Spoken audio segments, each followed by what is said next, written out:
Bonsoir à tous, bonsoir à toutes. Donc nous sommes là pour rencontrer Christian Jambet, qui nous fait le plaisir, l'honneur de venir nous consacrer 4 séances, 3 soirées mais 4 séances. La première aujourd'hui sera une séance autour d'une rencontre autour de son parcours, le philosophe, depuis les années 60 jusqu'à aujourd'hui. Demain, nous invitons aussi Constance Arminjon, qui travaille comme Christian Jambet à l'école pratique des hautes études. Bon, Christian Jambet a une chaire de philosophie de l'islam et un séminaire. Et Constance Arminjon a travaillé sur le monde chiite contemporain. Donc on parlera de l'Iran contemporain et notamment de la situation des droits de l'homme en Iran, la question du pouvoir, etc. Le soir, nous visionnerons le film d'Abbas Kiarostami, Close Up, que Jacques Lemierre animera. Donc une discussion autour du film avec Christian Jambet.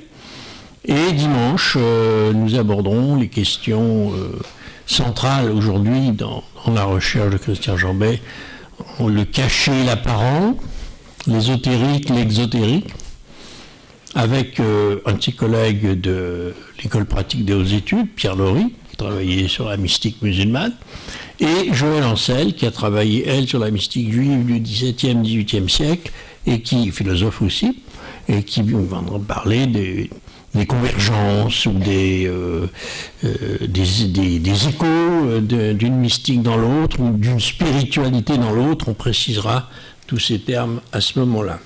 Voilà. Alors donc, merci encore. Christian Jambet, nous sommes de la même génération, nous ne connaissions pas dans les années 60, mais nous avons fréquenté les mêmes endroits, ou presque. Et donc vous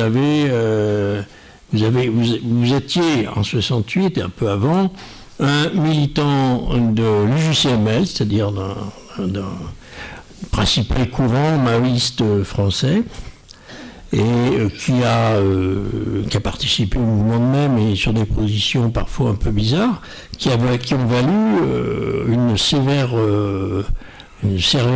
règlement de compte et discussions âpres dans les mois qui ont suivi, jusqu'à la création de la gauche prolétarienne, mouvement maoïste toujours. Et si parmi vous il y en a quelques-uns qui seraient des survivants de cette épopée, c'était un mouvement pour lequel on sacrifiait tout, études, famille, liens familiaux, livres. Combien ont revendu leurs livres de philosophie à ce moment-là pour les racheter, bien sûr, par la suite. Voilà.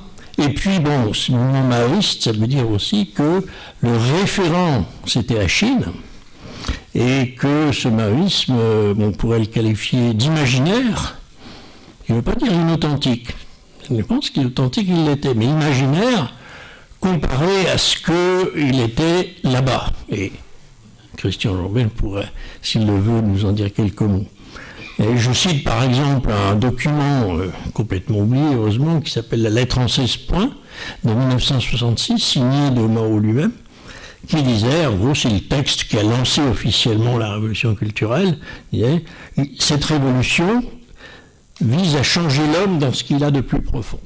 Donc une soif d'absolu.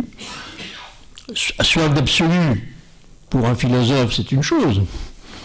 Mais quand, à l'autre bout de la planète, c'est-à-dire en Chine même, c'est la terreur absolue et qu'on ne la voit pas, c'est aussi un problème philosophique. Et cette passion pour l'absolu, que moi personnellement je ne renie absolument pas, a fait en quelque sorte que ce mouvement d'idées, décroché complètement du reste de l'extrême gauche de l'époque, pour devenir un mouvement apolitique, voire anti-politique, puisque l'un de ses responsables, Bini Lévy, parlait de vision, de lutter contre la vision politique du monde. Donc voilà, ce sera la première question, c'est quel regard vous portez aujourd'hui sur cette période que j'ai essayé de retracer le moins mal possible. Eh bien, bon, je laisse pour l'instant de côté ce qui aujourd'hui m'importerait le plus, c'est-à-dire la conjonction entre la philosophie et la croyance dans le fait que la philosophie a un rapport à la vérité et ne s'intéresse au total qu'à la question de la vérité, et puis l'engagement politique. Donc je ne retiendrai que ce que vous avez très bien résumé de notre engagement politique et de sa signification.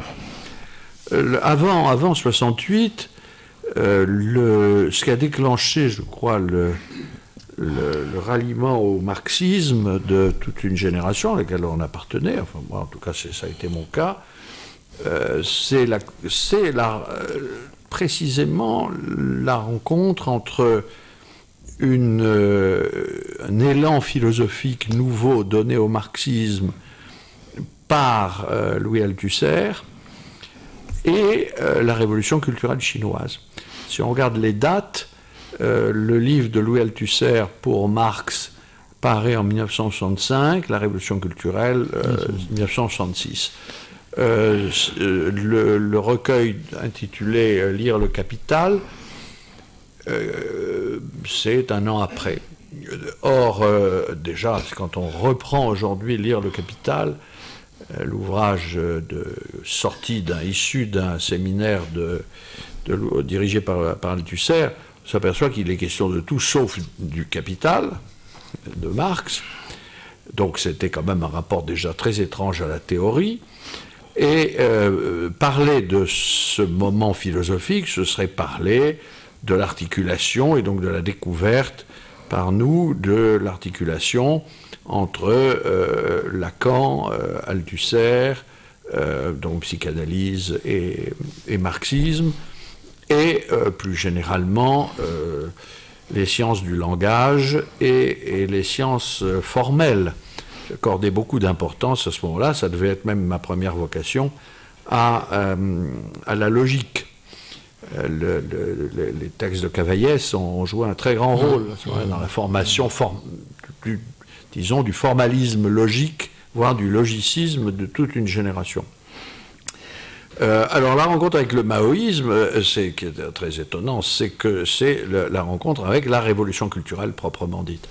Donc moi j'appartiens à une génération qui n'était pas marxiste et qui n'était pas communiste avant la révolution culturelle, qui même venait d'un horizon tout à fait différent, pour le peu d'idées que je pouvais avoir, mais pour qui c'est le fait même de la révolution, d'une révolution dont vous avez donné le mot d'ordre, changer l'homme dans ce qu'il y a de plus profond, qui motive l'appartenance au marxisme-léninisme. Alors on ne reviendra pas sur l'organisation de l'UJCML, c'était l'Union des jeunesses communistes marxistes-léninistes, qui était en réalité une scission à l'intérieur de l'Union des étudiants communistes liés au Parti communiste, mais on peut au moins retenir une chose, c'était le fait de congédier définitivement le communisme soviétique et les partis communistes occidentaux pour ce qu'ils avaient, à l'époque on disait de révisionnistes, c'est-à-dire de non ou de contre-révolutionnaires à nos yeux. Ça c'est peu important, c'est pas très important. Le plus important c'était donc de ne pas croire à ce qui pourtant pouvait avoir lieu, et qui était une forme intelligente de marxisme, c'est-à-dire le passage pacifique au socialisme, le passage électoral qui était beaucoup moins sot comme pensée que ce qu'on pouvait imaginer. 68, ne nous attardons pas, parce que c'est pas ça qui compte. Ce qui compte plutôt, c'est le rapport entre maoïsme imaginaire et maoïsme réel. Alors, moi, j'ai connu un peu le maoïsme réel, parce que j'étais délégué de la gauche prolétarienne en 1969 en Chine, à l'occasion du 20e anniversaire de la Révolution. Béni Lévy, à ce moment-là, Pierre Victor, enfin devenu ensuite Pierre Victor, ne pouvant pas aller en personne, puisqu'il était le principal dirigeant, n'est-ce pas, aux cérémonies. Et je suis resté assez longtemps pour participer à ce cérémonial que chacun peut connaître à travers les livres de Simon Leys, qui les a admirablement décrits, cérémonial qui est la visite de la Chine pour les amis du monde entier. Comme il disait, nous avons des amis partout dans le monde. Alors, la visite consistait à aller dans des usines, des écoles, des universités, voire même des lieux où on entassait les gardes rouges envoyés à la campagne, autrement dit dans les camps de travail, et ainsi de suite. Et ces visites consistaient donc aussi à écouter, à entendre et à noter scrupuleusement les propos des dirigeants locaux de la révolution culturelle à cette étape-là qui était, quand j'y suis allé, la prise de pouvoir par l'armée. Autrement dit, par Lin Piao et par l'armée chinoise, l'armée de libération, mettant l'ordre dans les lieux de rébellion et de soulèvement et prenant le pouvoir dans les comités révolutionnaires. Et en effet, comme vous disiez, je n'ai rien vu. Plutôt, j'ai vu quelque chose qu'on m'a montré, mais je n'ai pas vu ce que je voyais.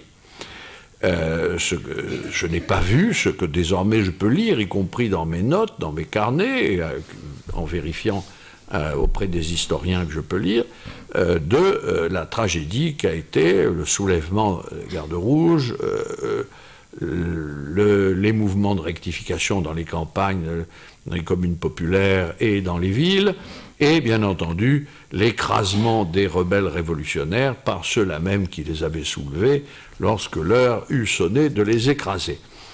Et tout ça était échappé. En revanche, ce que vous disiez très juste, il y a eu un maoïsme imaginaire qui, tout en participant de la terreur inhérente au marxisme-léninisme sous cette forme-là, a été porté par autre chose. De sorte que, je le dis simplement en une phrase, pour moi, ce qu'il en reste, c'est que je fais un partage entre ce qu'a été l'expérience militante de la gauche prolétarienne, dans des formes qui d'ailleurs ont eu des échos ultérieurs, formes essentiellement liées à des spontanéités de base, de lutte contre l'injustice et contre des formes d'exploitation ou d'oppression ouverte, choses qui au total sont transhistoriques, ne peuvent pas disparaître, apparaissent toujours sous des formes diverses, inévitablement.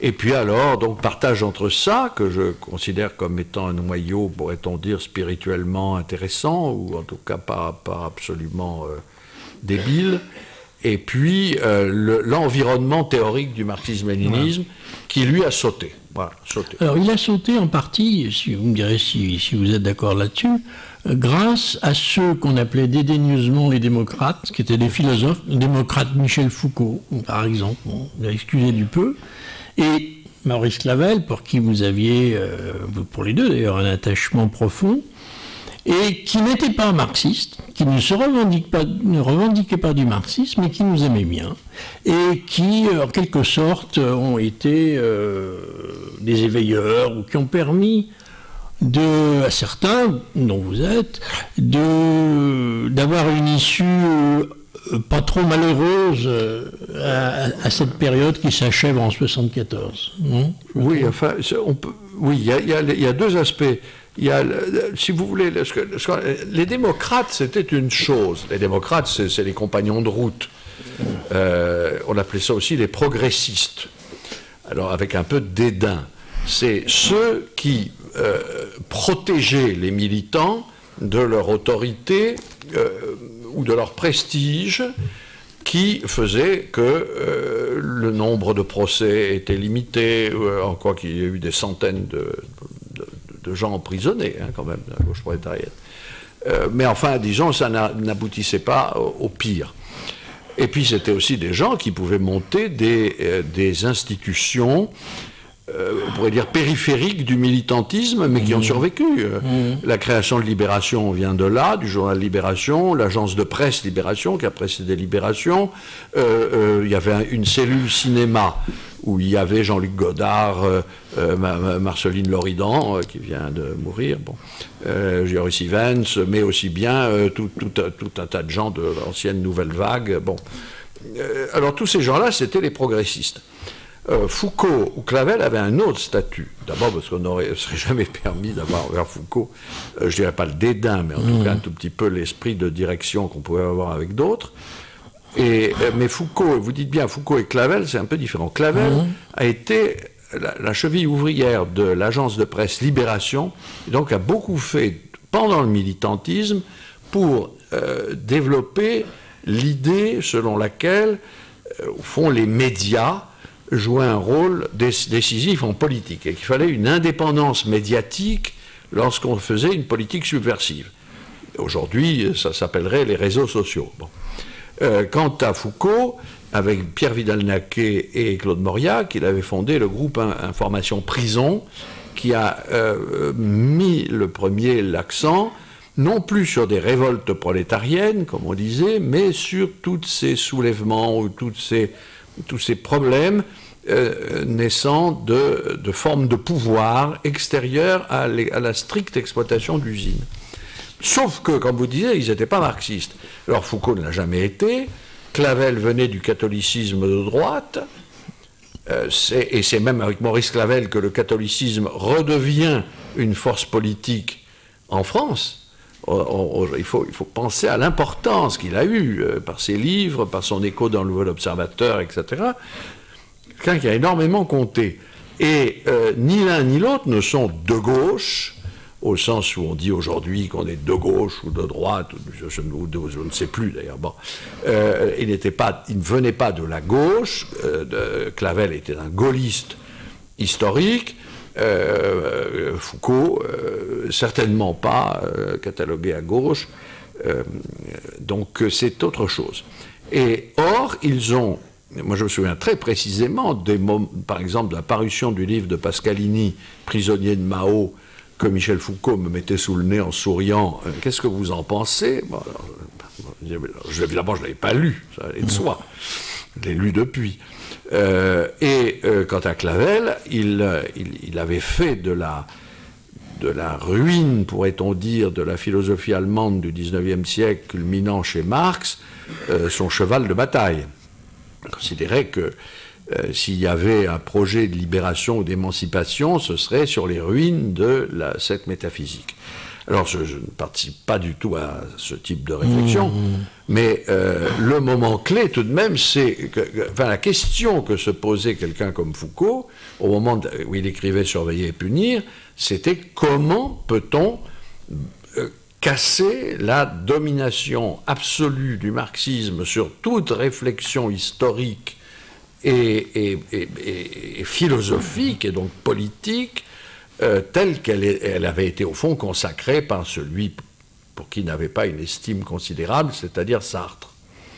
Et donc en finir avec Sartre, comme en finir avec Marx, ça ne signifiait pas du tout en finir avec l'émancipation humaine, ça signifiait en finir avec un carcan théorique correspondant à une forme de carcan pratique, c'est-à-dire de politique de l'oppression.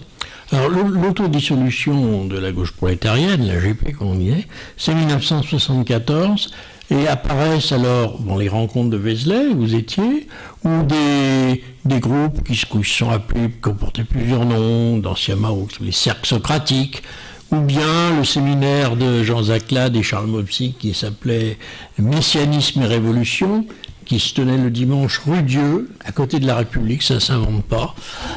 Et voilà, donc ceci précède un peu l'apparition, disons d'une certaine, pas pour tous, mais pour certains, d'un attrait pour la force des religions, ou pour certaines formes de religieux, on dirait.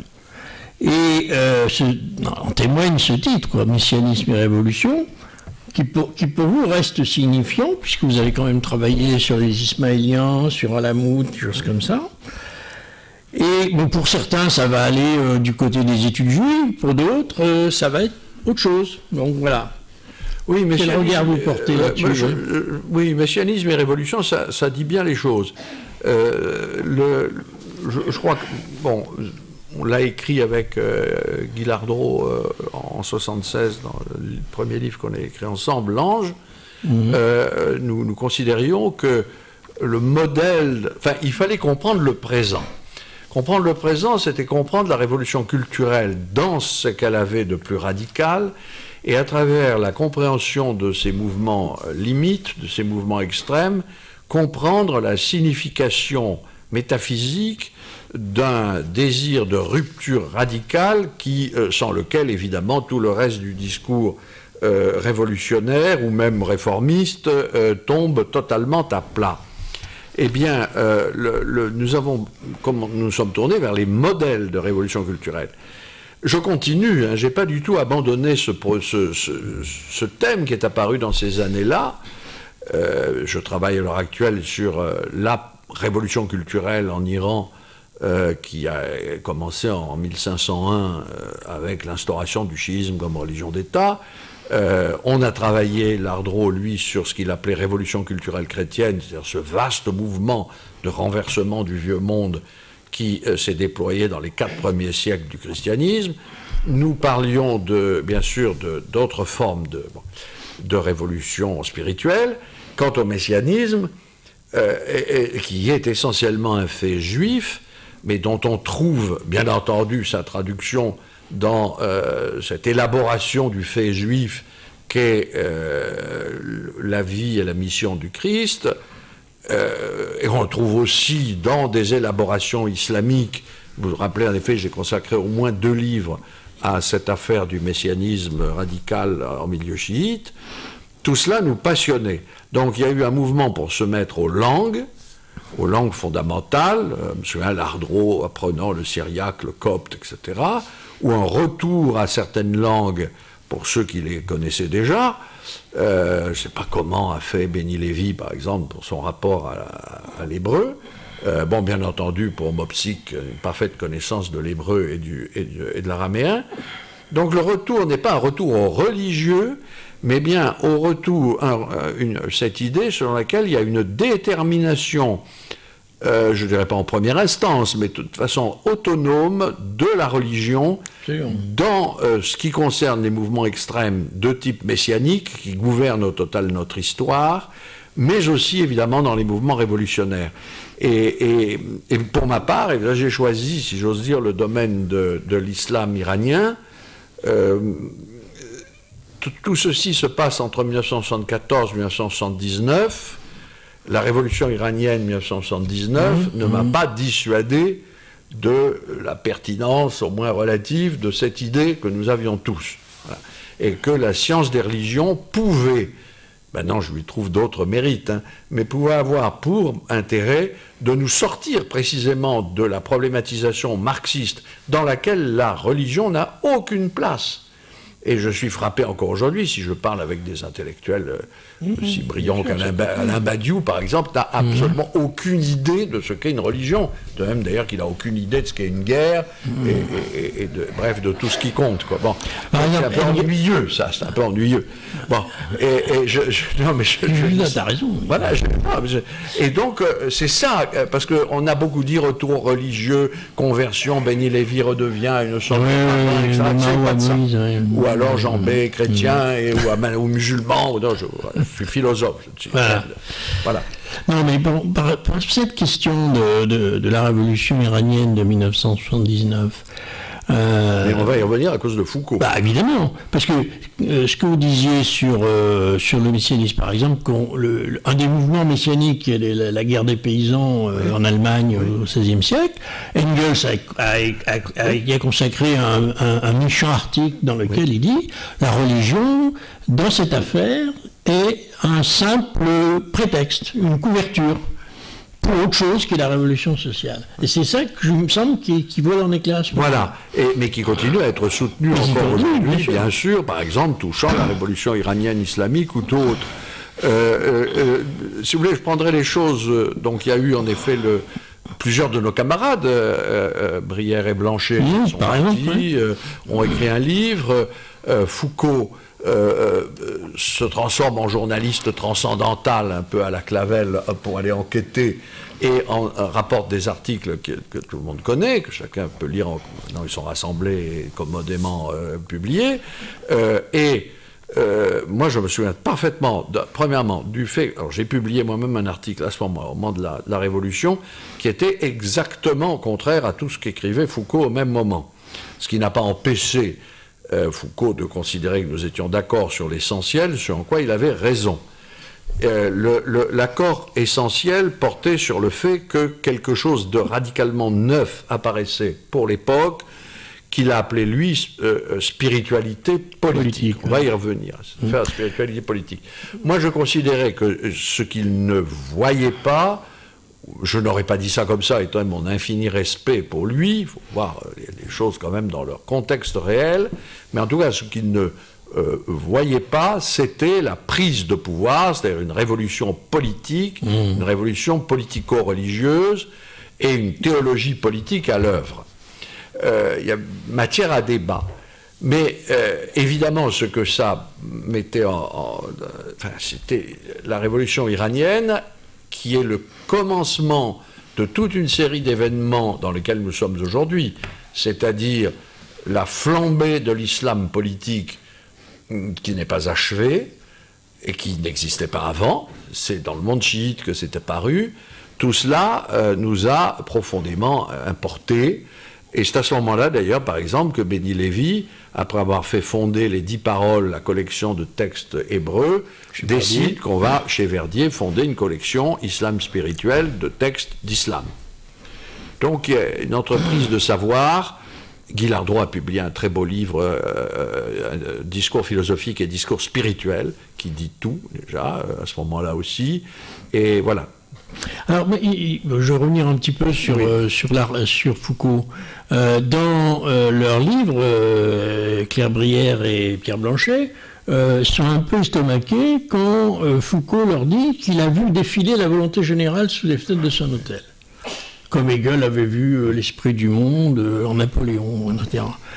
Question, avant c'est surtout ça qui m'avait choqué à l'époque, parce qu'on dit, mais alors, l'URSS, la Chine, maintenant l'Iran, jusqu'où on va? Alors c'est ça aussi, la fascination. C'est bien dit, c'est exactement ça. C'était la révolution de trop. Enfin, bon, alors, du point de vue de Michel Foucault, alors j'essaye d'être le plus juste possible, parce qu'on lui a envoyé à peu près toutes les injures possibles et imaginables. Au moment où Michel Foucault assiste au mouvement des foules iraniennes, rassemblement autour des mollahs et de la figure de Khomeini, il est on ne peut plus désireux de se débarrasser de la révolution. Quand même, si on lit les cours de Michel Foucault de cette époque-là, par exemple, il faut défendre la société, etc., bon, ce sont des cours où il oppose constamment des thématiques de révolte au concept de la révolution. Il déclare péremption du concept de révolution. C'est même d'ailleurs ce que les marxistes ou la gauche organisée lui a toujours reproché. Il considère que c'est un concept qui fait partie des dispositifs de la puissance, de la toute-puissance. Or, il va défendre une révolution. Mais en fait, il ne la défend pas jusqu'au bout. Quand il écrit cette préface, c'est avant la prise de pouvoir. Et les articles qui vont se succéder sont très passionnants. Au moment où la prise de pouvoir a lieu, le bain de sang commence, la liquidation systématique des opposants, des anciens du régime, enfin bref, ce qui a lieu dans une révolution. Et donc, alors il écrit un texte un peu énigmatique intitulé « On a toujours raison de se révolter », qui est adressé au fond à ses vieux amis maoïstes en disant « Vous êtes en train de me faire le reproche de soutenir une révolution de Mollah, mais alors, qu'est-ce que je devais faire devant la révolte des masses? Est-ce qu'on n'a désormais plus le droit de se révolter? Puis ensuite, il se tait. Il se tait à peu de choses près. Moi, je crois qu'il a, sur le plan... Enfin, il a considéré, on revient toujours à messianisme et révolution, il a considéré, parce qu'il a beaucoup travaillé à ce moment-là, cette affaire, Michel Foucault a considéré que l'esprit du chiisme étant messianique et spirituel, c'est-à-dire n'étant ni une religion de la loi, mais une religion de la signification cachée de la loi, ni une religion de l'État, mais une religion fondée sur l'attente du retour de l'imam, de justice, du guide juste à la fin des temps. C'était une religion eschatologique, messianique, et donc qu'elle pouvait être une spiritualité, et non pas un discours normatif, devenant politique, c'est ça, spiritualité politique, animant un mouvement de masse non normatif, non normativiste, et donc d'une certaine manière non révolutionnaire. Or, ce qu'il ne pouvait pas savoir, c'est pour ça que ça n'est pas du tout une faute morale ou autre commise, ce qu'il ne pouvait pas savoir, mais que nous savons maintenant, parce que simplement la science des religions, le monde a avancé, a progressé, c'est que tout le dispositif intellectuel, on en parlera peut-être justement avec Constance Arminjon, tout le dispositif intellectuel de Khomeini et du clergé chiite militant n'était pas le messianisme. Absolument pas. C'est la figure du savant juriste. Oui, on en reparlera justement. Oui, mais Foucault ne le savait pas. Oui, c'est ça. Et il s'est fait, par ailleurs, il faut bien le dire, enfumer par un homme remarquable, d'ailleurs, qui était l'ayatollah Shariat Madari, qui lui a fait une superbe leçon de chiisme, confirmée dans les livres d'Henri Corbin, qui était le maître de toute la génération militante des ayatollahs. Hein, on va unir, on vient voilà. réunir. Non, mais c'est pour dire que l'erreur foucaltienne est très... Enfin, l'erreur de foucaltienne est largement fondée sur un malentendu, j'allais dire, impossible à éviter touchant le chiisme. Alors, la politique spirituelle, c'est quoi là pour... Alors, moi, je soutiens depuis que le chiisme est une politique... Enfin, que la philosophie... On revient à la philosophie chiite produit une politique spirituelle en deux sens. D'abord parce que les systèmes métaphysiques les plus élaborés, et d'ailleurs les plus élaborés probablement de toute la philosophie islamique, apparaissent au XVIIe siècle en Iran comme à la fois des théodicées et des systèmes des métaphysiques de la souveraineté divine, à peu près analogues à ce que nous rencontrons, mettons, dans l'éthique de Spinoza ou dans l'œuvre d'un Leibniz.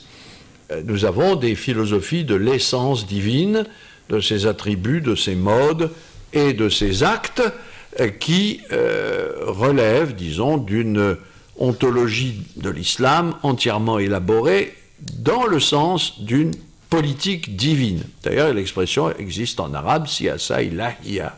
C'est le gouvernement divin ou la politique divine. Donc, c'est bien cette philosophie est bien une politique, mais attention, pas une politique humaine, c'est l'ordre général de l'univers, qui n'est pas réductible d'ailleurs à la loi, à la charia, bien que la charia prophétique, évidemment, en exprime le résultat, pourrait-on dire, le condensé, comme on dit souvent, pour l'homme.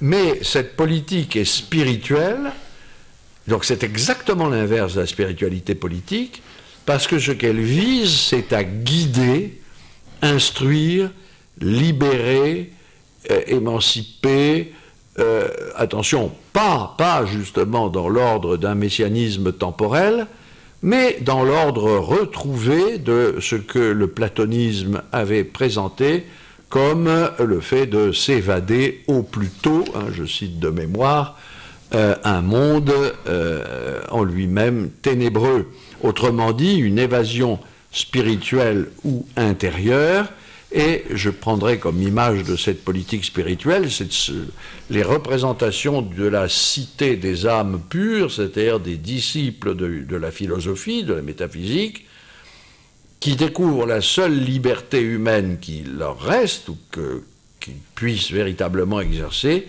et qui est faite à la fois de purification et d'illumination de l'esprit. Donc une sorte de retour à un programme platonicien.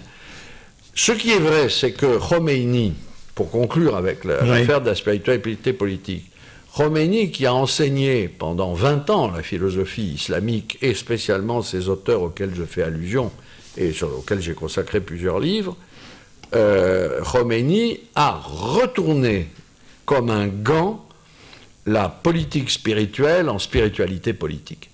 C'est-à-dire qu'en un certain sens, Foucault avait vu, sans pouvoir l'analyser encore, le processus.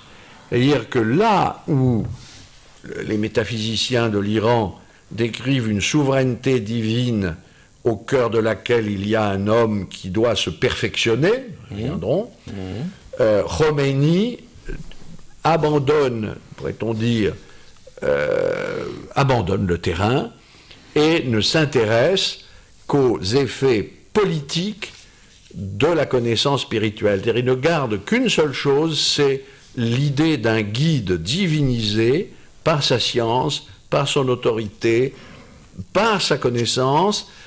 Ce guide, c'est le représentant de l'imam, c'est le représentant du prophète, autrement dit, c'est lui, mais l'exercice de ce pouvoir spirituel, lui, ne peut être désormais que politique, c'est la fondation de l'État, c'est-à-dire la République islamique. Donc on a un renversement qui montre d'ailleurs l'ambivalence du concept. La politique spirituelle se transforme en spiritualité politique et éventuellement réciproquement. Et c'est cette ambiguïté qui est passionnante pour, me semble-t-il, essayer de comprendre le moment historique. Alors je signale, parce que j'ai omis de le dire, mais ça figure dans le programme, c'est l'ouvrage de Christian Jambel, Le gouvernement divin, qui est en vente ici, et qui... Oui, enfin voilà, en tout cas j'ai essayé de traiter, voilà. Et puis je suis en train de continuer à y travailler, voilà. Mais en effet, j'ai appelé ça Le gouvernement divin, parce que c'est proprement sur cette politique divine intégrale et métaphysique. Alors vous avez bien entendu cité le nom d'Henri Corbin, qui est notre grand maître dans cette affaire. Alors comment l'avez-vous rencontré? J'ai voulu le rencontrer parce que du temps de la gauche prolétarienne, j'ai lu en islam iranien. Parce que quand vous disiez... Vous aviez le temps de lire? Oui, j'ai lu en islam iranien. Oui, mais c'est ça qui était bien la direction. non, mais... Comme dans tout mouvement communiste qui se respecte, il y a les droits pour les militants et puis il y a les droits pour les dirigeants. Bon. Alors, par exemple, le comité de réaction de la cause du peuple se réunissait dans des endroits que je préfère ne pas révéler, et qui en effet ne risquaient pas d'être visités par la police. Et quant à nous, moi j'ai eu des conversations sur les poètes surréalistes ou dadaïste avec Béni Lévy, tandis qu'on proscrivait toute espèce de possession de livres. Oui, bien sûr. Donc j'ai lu, en effet, c'est paru en 71, et j'ai lu en 71-73 les 4 volumes dans l'islam iranien, parce que Henri Corbin, évidemment, était connu de moi, d'autres, comme le traducteur de Heidegger. Je vois ce titre énigmatique, et je lis sans savoir de qui il s'agit. Bon, Sohravardi et les platoniciens de Perse, bon, des titres comme ça, le titre de volume. Et j'ai demandé à le rencontrer, il a accepté. Je me souviens que la première rencontre, d'ailleurs, j'étais maoïste d'esprit, oui, et je lui dis, voilà, les mystiques chiites me semblent dire des choses sur les questions de la direction, du guide, de la transformation de l'homme, et je lui cite le chant des gardes rouges. Pour naviguer en haute mer, il faut compter sur le pilote. Et Henri Corbin, le premier grand universitaire qui, au lieu de me mettre à la porte, j'ai gardé les lettres de ceux qui m'ont mis à la porte, quelques noms. Il y a eu d'autres gens qui m'ont aidé. Mais lui me dit, mais c'est exactement ce que disent nos chiites. Non pas les chiites, mais nos chiites. Il était absolument emballé par cette idée de comprendre le mouvement messianique, enfin toutes ces choses-là. Donc il m'a emmené en Iran, et je devais m'installer en Iran, mais là il y a eu 2 catastrophes simultanées, la révolution iranienne d'une part et la mort d'Henri Corbin en 78. Alors, bon, on va raccourcir un peu. Votre intérêt, donc, tant qu'on sait que vous trouviez le temps de lire à l'AGP, etc., votre intérêt pour les platoniciens et les néo-platoniciens, surtout, il remonte à où? Non, ça, vous savez, c'est pas si ancien. C'est-à-dire, bon, il y a Platon, il y a la révélation, ce qui n'est pas très surprenant, puisque Platon convenait parfaitement à un modèle de pensée, plus peut-être qu'Aristote, pour qui a ce type d'inspiration. Mais les néoplatoniciens sont venus, ce serait long de développer, mais rapidement, sont venus concurremment à l'étude de l'Antiquité tardive, du gnosticisme, qui est si opposé au néoplatonisme, et à la question de l'un. La question de l'un. Car c'est dans le néoplatonisme que tout ce qui s'est déployé ensuite en métaphysique occidentale est né. C'est indépassable, et ça n'a jamais été dépassé. En particulier la question absolument essentielle que je peux résumer par une énigme: comment se fait-il que le principe ne soit rien de ce qui émane du principe, c'est-à-dire que soit au-delà de l'être. Alors cet au-delà de l'être qui était la voie néoplatonicienne et dont les conséquences morales, politiques ou spirituelles sont considérables, c'est par ce biais-là que j'ai lu à ce moment-là Plotin, Proclus, et puis ensuite Damascius, grâce aux 2 traductions qui sont venues s'ajouter. C'est important parce qu'à la même époque, Lévinas travaille sur Epei Keinat et Sousias, le bien au-delà de l'être. Voilà. C'est ça, c'est cette question-là, parce que, voilà, pour des raisons qu'on pourrait développer, enfin, parce qu'essentiellement, toute tentative d'émancipation de l'esprit est inévitablement guidée par un au-delà de l'être. Et non seulement un au-delà de l'étant, mais de l'être de l'étant, en tant que cet être de l'étant est l'être du tout. Autrement dit, comme chez Lévinas, effectivement, on peut, lui l'a admirablement fait, dans le néoplatonisme, on trouve cette idée d'un excès sur le tout, sur la totalité, qui est la figure métaphysique dont Platon a en effet donné le nom, Epei Keinat tes Sousias, ce qui est au-delà de l'ousia. Alors, on pourrait continuer là-dessus, parce que justement, il y a ce fil directeur nous amène directement donc à ces auteurs de la tradition chiite, et ce qui ne veut pas dire que vous négligez les autres. Hein. Vous connaissez aussi bien Averroès, Avicenne, etc. Enfin, bien sûr, oui. Donc, qu'est-ce qui vous amène à Moulin Sadra? Alors, je rappelle, à Moulin Sadra, 1571-1640, un auteur exactement contemporain de Leibniz et de Spinoza, qui n'est pratiquement pas enseigné que par vous en France, je crois, et auquel vous consacrez l'essentiel de vos recherches. En tout cas, jusqu'à présent, si vous voulez, j'ai 2 étapes, au moins au niveau des publications, des recherches publiées. Une étape consacrée, vous le rappeliez, au chiisme ismaélien autour de la littérature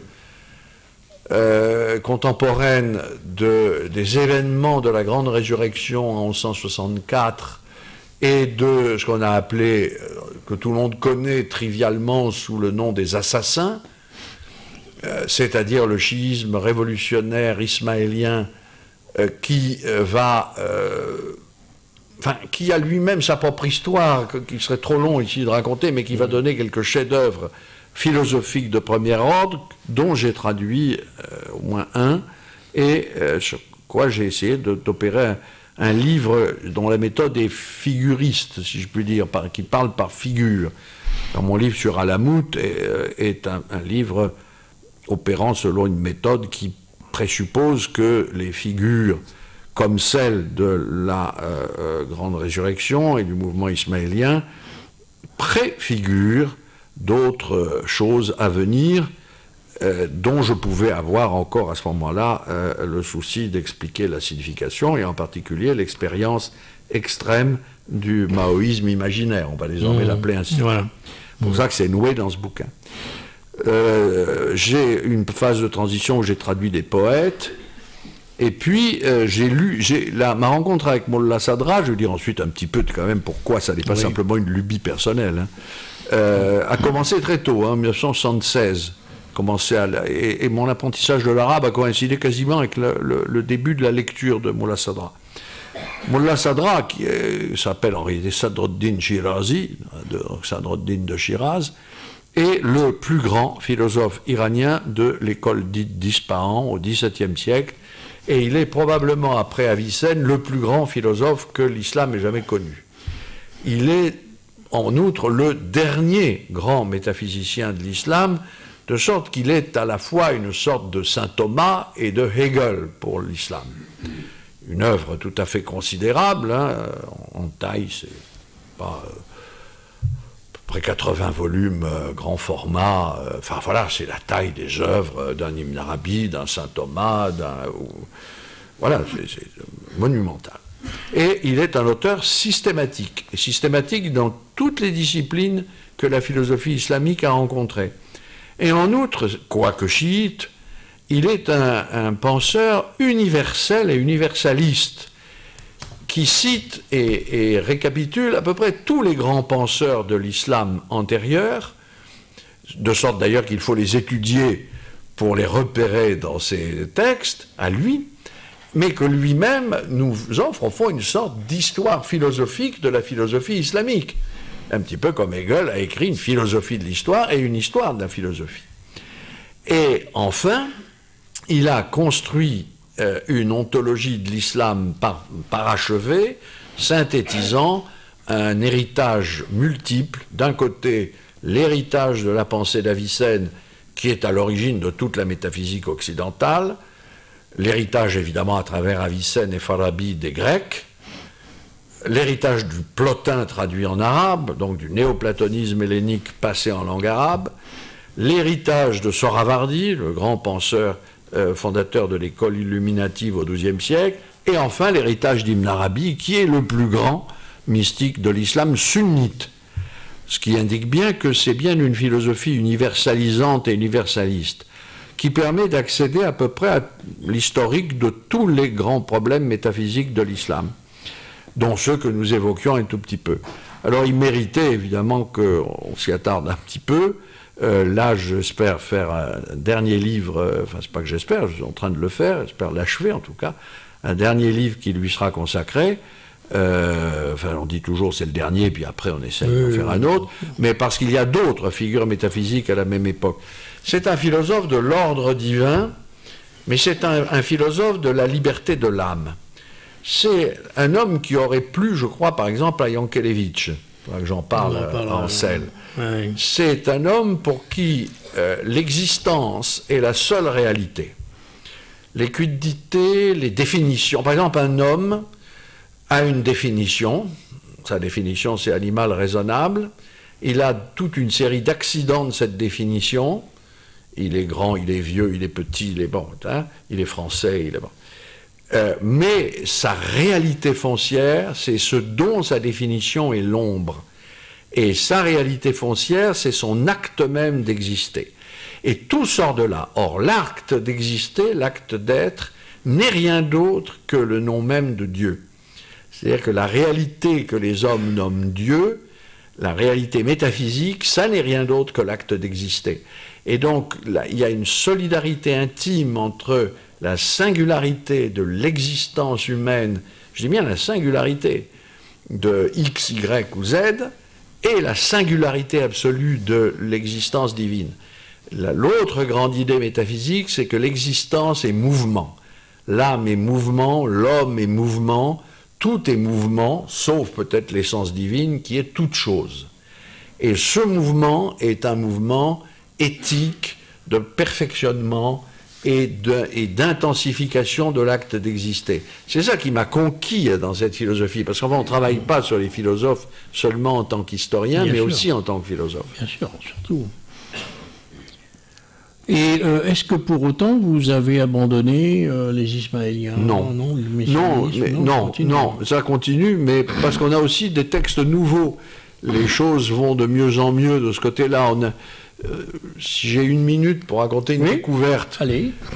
Car c'est ça qui me passionne dans l'histoire des religions liées à la philosophie et le fait de faire de la philosophie en extériorité, je dirais, c'est-à-dire en extériorité par rapport au texte. Le texte, oui, toujours le texte, mais aussi ce qui est extérieur au texte, c'est-à-dire d'autres textes qui viennent et d'autres découvertes et d'autres travaux. On a par hasard mis au jour, en abattant un mur, dans la région du Badakhshan, région de l'Orient iranien, de l'Orient persan, mais côté Afghanistan, on a mis au jour une cache qui a protégé jusqu'à nos jours un volume de poèmes manuscrits qui sont publiés maintenant sous le titre Ode de la résurrection et qui ont été rédigés par un type qui était le secrétaire du plus grand philosophe iranien de l'époque, qui était lui-même conseiller du dernier imam d'Alamout, donc des assassins, et particulièrement redoutable. Et ce secrétaire a été le co-auteur, avec notre philosophe, Nasiruddin Toussi, d'ouvrages dont un que j'ai traduit, et de peu de littérature qui nous restait. Et voilà que d'un seul coup, cette littérature double de volume par une découverte archéologique, un coup de pioche, dans un mur, tout simplement parce que quelqu'un a décidé de refaire sa maison. Et ce texte a mis encore 15 ans à être publié. Il est publié en persan maintenant par un savant anglais, M. Badakhshani, enfin évidemment originaire de cette région. Et je compte bien travailler là-dessus. Car ça souligne le fait que les mouvements révolutionnaires qui ont pullulé en islam sont souvent, je l'ai écrit, des mouvements sans archives. Sont des gens qui ont été laminés. Et c'est un peu d'ailleurs ce qui se passe aussi dans les mouvements spirituels juifs. Vous voyez, on cache les livres, on protège le livre. Et il y a quelque chose d'un peu enfantin, je le reconnais, dans ce désir archéologique de découvrir l'archive cachée, l'archive perdue de ce qui n'est pas rentré dans la norme. Voilà. Merci. Alors on pourrait peut-être, on y reviendra demain, pour ceux qui seront avec nous demain, sur quand même quelques grands repères. Sunnisme, chiisme, depuis quand l'Iran est chiite, et qu'est-ce que c'est que les 12 imams, notamment le deuxième L'Iran, qui passe aujourd'hui pour être intégralement chiite, qui est de fait à 95% chiite, est devenu chiite pleinement qu'à partir du début du XVIe siècle, suite de cette révolution culturelle, de fait, qui a accompagné l'apparition du pouvoir safavide, de la dynastie safavide. Avant, il y a évidemment beaucoup de courants chiites en Iran, en particulier le courant insurrectionnel. Je faisais allusion aux prétendus assassins, là, aux Ismaéliens, mais il y en a bien d'autres. Mais il y a aussi un Iran sunnite qui est majoritaire. Et la plupart des grands mystiques et maîtres spirituels iraniens sont sunnites. Tandis qu'inversement, il y a un monde arabe chiite. Je rappelle tout de même d'abord que le chiisme est un fait arabe fondamentalement. D'abord, c'est le premier Shia, ça veut dire parti. C'est le parti de Ali. C'est le premier groupement religieux, théologico-politique de l'histoire de l'islam, puisqu'il s'est formé peu après la mort du prophète, lorsque Ali ibn Abi Taleb a été dépossédé du droit de la succession prophétique par Abu Bakr, Omar, etc., qui sont, comme vous savez, maudits par les chiites. Donc cette affaire de succession a provoqué un événement à la fois politique et religieux. Mais l'Iran était une véritable mosaïque de courants spirituels. La plupart des courants sunnites sont partis en Inde, irriguer cet autre grand continent de langue persane jusqu'à la moitié du XIXe siècle, qu'est l'islam indien. Je rappelle que le sous-continent indien avec ses propres langues, avait comme langue officielle le persan. Les mosquées sont en persan, etc. Donc voilà, déjà ça. Quant aux 12 imams, c'est bien simple, tous les courants de l'islam chiite sont unis au moins par un dogme, par un acte de foi, c'est que, je peux vous dire, ils respectent une attestation de foi qui est la suivante: il n'y a de Dieu que Dieu, il n'y a pas de divinité si ce n'est Dieu, Muhammad est le messager de Dieu, et Ali est l'ami de Dieu. Voilà. Alors, Ali est le premier des imams, et selon les branches, les unes ou les autres, il y a tant d'imams ou tant d'imams. Le chiisme, aujourd'hui majoritaire, c'est le chiisme des 12 imams, on y reviendra, mais le chiisme, par exemple, ismaélien, lui-même divisé en branches, a, par exemple, pour le chiisme des Roja, 49 imams à l'heure actuelle. Le 49e est d'ailleurs tout à fait vivant, c'est l'Aga Khan. Donc le chiisme le plus important, le chiisme imamite, c'est le chiisme des 12 imams. Ce qu'on appelle un imam, le mot imam veut dire guide, mais l'expression la meilleure, c'est ami de Dieu. C'est cette idée que la prophétie ne s'arrête pas avec Mahomet, mais qu'elle continue après la mort du prophète, et qu'elle se poursuit jusqu'à la fin des temps, c'est-à-dire jusqu'au retour du Messie, du Mahdi, de l'homme bien guidé, attendu par tous les chiites qui professent donc une foi essentiellement eschatologique.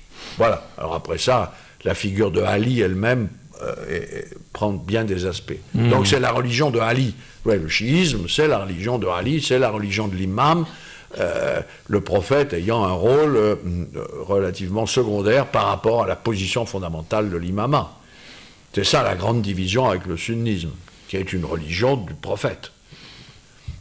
Alors justement, quand on en vient à cette histoire complexe, il y a un sentiment, pour la majorité d'entre nous, d'étrangeté, et se pose naïvement, je la répercute, la question qu'on a un peu abordée, de la philosophie, et vous êtes philosophe, vous n'êtes pas autre chose qu'un philosophe, la question qu'on voit parfois d'expression de philosophie islamique ou de philosophie d'islam, on ne sait pas trop. Je me souviens de l'agacement de Lévinas quand on traitait dans la presse de penseurs juifs. Il disait: mais non, je suis juif et je suis philosophe. Oui, alors la situation des philosophes en islam est un peu différente. D'abord, selon les époques, la philosophie en islam, c'est, bon, si on peut dater les choses, autant qu'on peut les dater, c'est une affaire de 10 siècles. 10 siècles, c'est-à-dire que le premier grand moment d'épanouissement, c'est le 10e, 11e siècle, et il y a des philosophes en islam jusqu'à nos jours. Donc, ça n'est pas un phénomène médiéval se résumant à 3 ou 4 grands philosophes, mettons Al-Kindi, Al-Farabi, Avicenne, suivi par une critique radicale faite par Razali, s'achevant par l'œuvre majestueuse, d'ailleurs, d'Averroès. Il n'est pas vrai que la philosophie ait cessé à la mort d'Averroès et que, par conséquent, la philosophie islamique soit un fait culturel médiéval. Je vous disais, mon auteur de prédilection, bon, 1640, et il y en a d'autres après. Et il y a une continuité tout à fait passionnante jusqu'aux récentes transformations de cette philosophie au contact de l'Occident. Donc, première chose. La deuxième chose, c'est que cette philosophie est bien islamique. D'abord, il faut quand même respecter la façon dont les auteurs se nomment eux-mêmes. Alors, autant, Lévinas, vous pouvez ne pas aimer cette expression, autant on lit dans les œuvres philosophes de l'islam, ou philosophes islamiques. Par exemple, quand Sohravardi demande en rêve à Aristote si les philosophes de l'islam sont aussi importants et grands que Platon, c'est des textes donc du XIIe siècle, Aristote dit pas du tout, pas du tout. Platon est infiniment plus grand que tous les philosophes de l'islam, c'est pas la peine de le dire. Et l'expression est bien philosophe de l'islam, ou philosophe islamique. Pourquoi? Parce que les musulmans, les auteurs musulmans, distinguent deux grandes époques dans l'histoire de la philosophie. Les philosophes anciens, les Kodama, les anciens, c'est-à-dire les Grecs, les piliers de la sagesse. Alors ils connaissent sous la forme sous laquelle ils la connaissent les divers sages de la Grèce, Socrate, Platon, Aristote, Plotin déguisé sous divers pseudonymes, et d'autres textes, Galien bien sûr, etc. Je ne vais pas faire une liste là de noms qui n'auraient aucun sens. Et puis il distingue de ces anciens les modernes. Les modernes, c'est ceux qui viennent après la naissance de l'islam. On est toujours le moderne de quelqu'un ou l'ancien de quelqu'un. Et donc, dès Farabi ou Avicenne, ces penseurs se sont considérés comme des philosophes modernes parce qu'ils sont les philosophes en islam et de l'islam. Mais j'ajouterais que ça, c'est un fait relativement extérieur, disons, historique. Ils ont aussi la conscience, ces penseurs, de concevoir l'islam. Si les philosophes ont été, en règle générale, tenus à l'écart, ou en tout cas suspectés par les autorités religieuses, voire exécutés, Sohrawardi a été étranglé, il n'est pas le seul, des destins extrêmement fâcheux pour certains d'entre eux.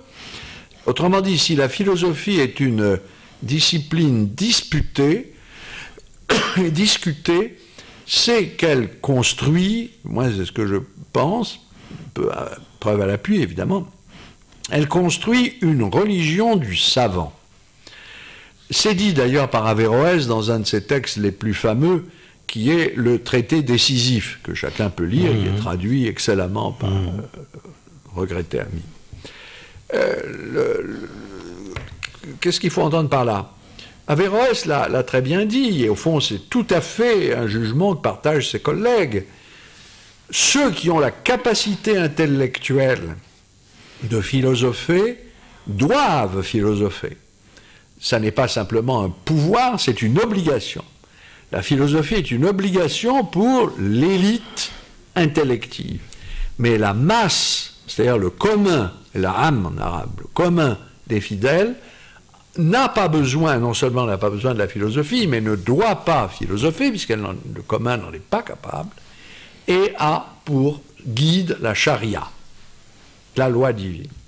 Donc un partage s'est établi entre hikma, la sagesse philosophique, et charia, la voie prophétique littérale. Alors, évidemment, tout le monde n'a pas pensé exactement les choses dans ces termes avéroïstes, mais tout de même, c'est ça qu'il y a. Et donc, s'il y a une religion du savant, c'est la philosophie. Et même si le philosophe considère que le prophète est plus haut que lui, ce qui déjà est un signe d'islamisation de la philosophie, exactement comme Moïse est plus grand que Maïmonide, aux yeux de Maïmonide, il reste que le philosophe est l'herméneute du prophète, il est son interprète, et que le sens caché de la prophétie, c'est la sagesse philosophique. Et par conséquent, il y a là évidemment de très menaçant et d'extrêmement libérateur en même temps, parce que pour le savant, la lettre coranique doit être interprétée, comprise dans l'élément de la philosophie. Mais par là même, le philosophe constitue une religion. L'expression d'ailleurs se trouve, là, vous parliez de Molla Sadra, je l'ai trouvé littéralement chez lui. Il explique que le commun des hommes qui vivent selon le régime de l'imagination, le commun des hommes peut se convertir aux prophètes grâce au miracle des prophètes. Donc la religion du commun, c'est la religion du miracle. C'est parce que Jésus a fait des miracles qu'il a converti, c'est parce que Moïse fait des miracles, c'est parce que Mahomet fait des miracles. Tandis qu'un intellectuel ne se laissera jamais convertir, dit-il, par un miracle. Il n'a rien à faire. Tandis qu'une preuve intellectuelle le convertira.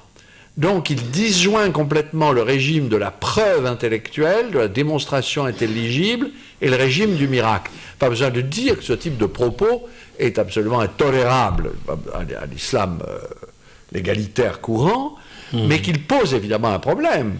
D'abord, il pose un problème touchant l'islam lui-même. Qu'est-ce qu'une religion divisée entre le commun et l'élite, entre les intellectifs et ceux qui obéissent à la charia? Mais aussi, quelle est cette division entre la preuve par les miracles et la preuve par l'intellect? Quelquefois, on pense à des textes de Hume sur les miracles ou à Spinoza. Et donc, on a donc là un vrai courant de pensée essayant de penser l'islam. Et enfin, il y a une vraie ontologie de l'islam. L'islam n'avait pas de philosophie. Il faut bien voir que l'islam s'est trouvé exactement comme le christianisme et comme le judaïsme. Ce sont des faits religieux, des phénomènes religieux, je préfère cette expression, indépendants de la philosophie, qui d'ailleurs ont bien des raisons de s'en défier. Et au fond, la philosophie a besoin aussi de temps en temps d'un peu de modestie face à des phénomènes prophétiques de cet ordre. Mais dans les sociétés musulmanes, comme dans le monde juif et comme dans le monde chrétien, il a fallu composer avec la philosophie ce qu'ont fait les pères de l'Église, ce qu'ont fait les philosophes juifs en collaborant étroitement avec les philosophes de langue arabe, eux-mêmes de langue arabe d'ailleurs. Et donc, disons qu'en termes hegéliens, je dirais l'islam prend conscience de soi dans la philosophie. L'islam, qui est aveugle sur lui-même hors de la philosophie, prend conscience de soi dans quelques monuments philosophiques. Je peux les énumérer, ils ne sont pas si nombreux, d'ailleurs, des vrais monuments philosophiques qui ont été commentés alors à l'infini en terre d'islam. Et c'est précisément l'ignorance actuelle de ces monuments philosophiques qui fait la crise générale de la conscience islamique. Alors, est-ce qu'on peut dire, je pense que en termes contemporains, que jamais un verset, biblique ou du Coran, ne peut être une objection philosophique? Voilà. Alors, parce que il y a cette phrase chez certains auteurs, je l'ai lu à maintes reprises, le Coran ne suffit pas. Déjà, vous lisez ça. Le Coran ne suffit pas. C'est-à-dire, mais on le trouve aussi chez bien d'autres, les poètes, le Coran, et pourquoi est-ce qu'il ne suffit pas? D'abord parce que c'est un condensé, un résumé des vérités. Donc il porte en lui toute vérité, bien entendu, comme la Bible contient toute vérité. Encore pour Pascal, il n'y a pas de vérité hors la Bible, puisque c'est la parole de Dieu, et donc dans le Coran, puisque c'est la parole de Dieu. Mais le prophète a dû accepter de véhiculer un condensé, un résumé. Deuxièmement, il l'a fait pour tous, car les prophètes ne sont pas des philosophes. Les prophètes ne s'adressent pas aux intellectifs, aux intelligents, mais aux imbéciles. Aux ignorants. Oui, doublés souvent de gens stupides, qui s'en tiennent à leur sens et à leur imaginaire. Ah non, ça va plus loin, ils sont à la fois ignorants, ça c'est pas grave, l'ignorance spontanée c'est pas grave, enfin c'est grave, mais c'est pas rédhibitoire. Mais il y a une ignorance redoublée par l'amour du sensible, par exemple. L'amour du sensible, l'amour de sa famille, le désir d'avoir plein d'enfants, l'amour des richesses. On retrouve tous les leitmotifs de la pensée grecque contre les honneurs, les faux biens, les honneurs, les richesses, et en terre arabe, ils ajoutent les enfants et la famille. Alors cet idiot-là, le type qui se marie et fait plein d'enfants et croit que c'est ça le sens de la vie, celui-là, il est le crétin rédhibitoire. Bon. Oui, c'est très intéressant. C'est énorme, parce que dans le monde musulman, c'est un véritable devoir religieux que de croître et multiplier. Donc l'idée de mener une vie ascétique est une idée tout à fait étrange. Mais ça nous entraînerait loin. Mais en tout état de cause, il y a des imbéciles qui sont la majorité. Et ce qu'on appelle un musulman, c'est ça. Nos philosophes distinguent le mu'min, le vrai croyant, du muslim, c'est-à-dire de l'homme du commun. Et le mu'min, le vrai croyant, ça n'est pas un homme simplement qui a des élans du cœur, de foi, c'est l'homme du aql, de la raison, ou de l'intellect, je préfère intellect, de l'intelligence. Le mu'min, c'est le aql, celui qui intellige, ou le aref, celui qui sait. Donc on a une véritable religion de l'étude qui s'élabore, qui est quand même un geste d'une radicalité extraordinaire dans un cadre religieux Ou, et je m'empresse de dire, j'ai aucun mépris, moi, pour les musulmans, et encore moins pour les gens de l'imaginaire et des sens, et les gens qui ont des grandes familles et tout ça. Je ne partage là, je ne fais que décrire là, une situation philosophique. On voit très bien qu'il y a cette idée sur laquelle le salut est d'abord par l'intelligence. Et ça, c'est le point commun de tous ces philosophes. Il n'y a pas d'autre salut que celui de la connaissance. Il y a un très beau hadith, une tradition sur laquelle je travaille à l'heure actuelle, parce qu'il y a des commentaires proliférants sur elle. C'est une tradition dite des armées de l'ignorance et des armées de la connaissance. Alors, c'est une tradition cosmogonique où il est dit que Dieu crée l'intelligence, c'est sa première créature. Il a créé l'intellect d'abord, et il donne à l'intellect des armées. Mais alors apparaît l'ignorance face à l'intelligence, c'est pas très bien d'ailleurs, parce qu'il crée l'ignorance aussi, il n'y a qu'un seul créateur. Mais elle apparaît, elle dit, mais moi je n'ai pas d'armée. Tu n'es pas juste, tu favorises l'intelligence et moi je reste nu. Et donc Dieu va aussi donner des armées à l'ignorance. Et ce qui est remarquable, c'est la liste de ces soldats, de ces troupes. Ce sont évidemment de très grandes réflexions éthiques. La philosophie a bâti l'éthique de l'islam parallèlement à la grande discipline islamique par excellence, celle dans laquelle il y a véritablement des œuvres monumentales, c'est-à-dire la jurisprudence. La grande discipline islamique, en sciences religieuses, c'est la jurisprudence, le fiqh. Parallèlement au fiqh, à la jurisprudence, on a eu une éthique philosophique très développée autour de cette affaire de l'ignorance et de la connaissance, avec l'idée que c'est la connaissance qui délivre. Voilà, point. Et que, hors connaissance, point de salut. Alors moi, je ne sais pas ce que vous en pensez, mais on cite souvent dans les études juives la position de Rabbi Akiba, à qui ses étudiants demandaient, on parle beaucoup de la Torah, etc., on discute beaucoup, mais il y a quand même autre chose, il y a la philosophie grecque, et qu'est-ce qu'on en fait? Alors la réponse est célèbre, il dit, il est écrit, c'est un verset, tu étudieras la Torah le jour et la nuit, donc tu étudieras la philosophie quand il fera ni jour ni nuit. Est-ce que c'est une exclusion réciproque? Est-ce que il y a guère de milieu. Voilà. Il n'y a pas de milieu. C'est-à-dire que ça ne veut absolument pas dire que les penseurs comme Sohravardi ou des penseurs comme Ibn Arabi, qui lui d'ailleurs n'est pas officiellement un philosophe, bien qu'il y ait une puissante métaphysique chez lui, ou Mollah Sadra, ou Qazi Saïd Koumi, ou même Averroès, ne négligent évidemment les sciences religieuses. Averroès est avant tout un juriste, il faut le savoir, et même un juriste particulièrement redoutable. Et d'un système juridique terrifiant. Enfin, le système almohade, c'est quelque chose. Mais il est aussi le commentateur d'Aristote. Mais il n'y a pas de milieu, c'est-à-dire qu'on peut être juge, juriste, poète, ce sont des hommes à multiples claviers. Mais la philosophie, elle, est une exigence absolue, une exigence sans partage. Simplement, pour éviter le conflit que Rabbi Akiba, lui, a très bien aussi su éviter, mais à son profit, oui. La philosophie se présente essentiellement comme l'herméneutique de la prophétie. Donc, je prends un exemple qui est la prolifération des commentaires philosophiques du Coran.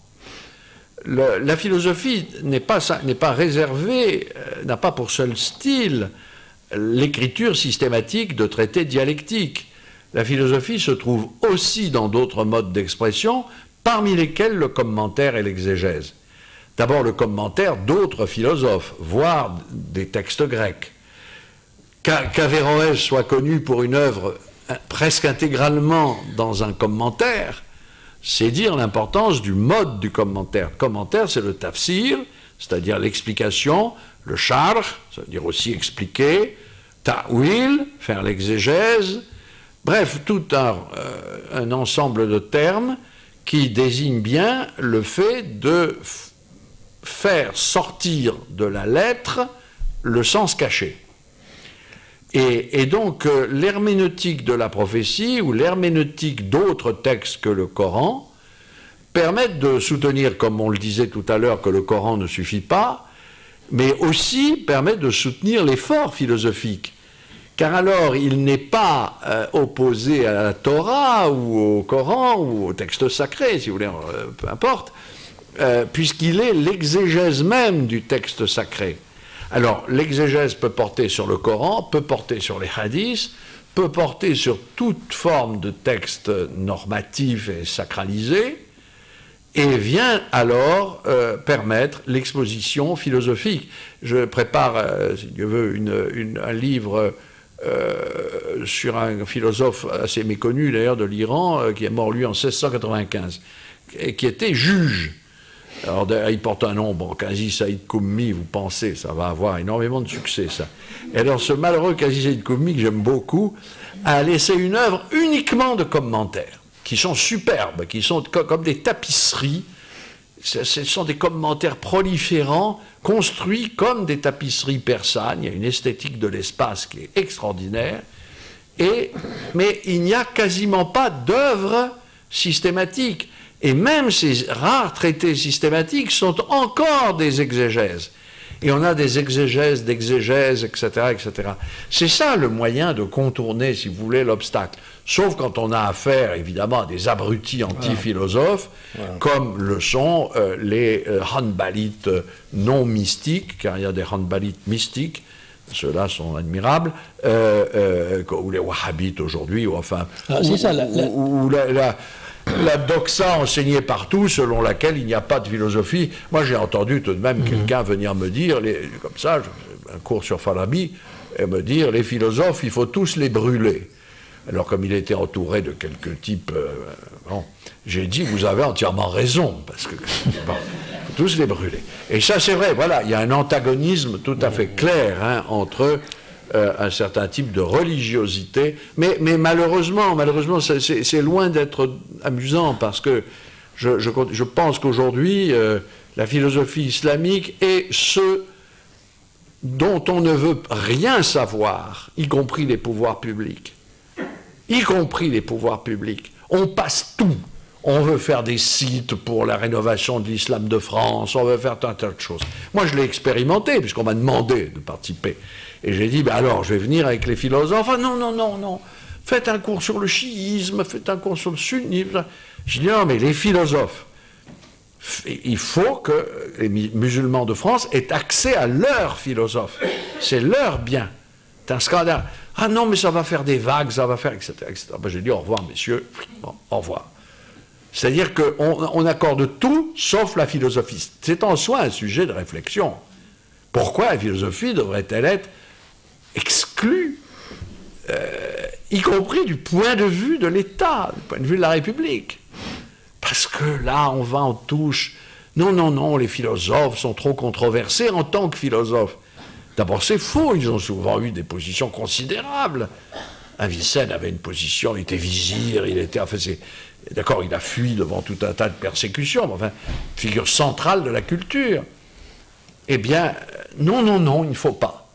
Voilà où on en est aujourd'hui. Donc c'est pour ça que je dis qu'il y a aussi un intérêt immédiat, actuel, à soutenir l'existence des philosophes en islam, et non pas à consentir au fait que depuis la mort d'Averroès, c'est terminé, et il faut se débrouiller en réorganisant, que disent, c'est même pas ça, en organisant l'islam de France, comme si c'était la République qui devait faire ça. Voilà.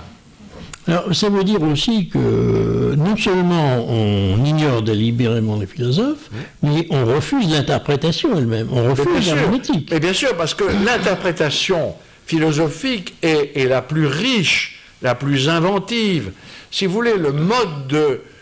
ça que j'aime beaucoup dans la pensée iranienne, c'est que c'est un mode de création par approfondissement, on creuse la lettre et on trouve des relations multiples et des interprétations diversifiées.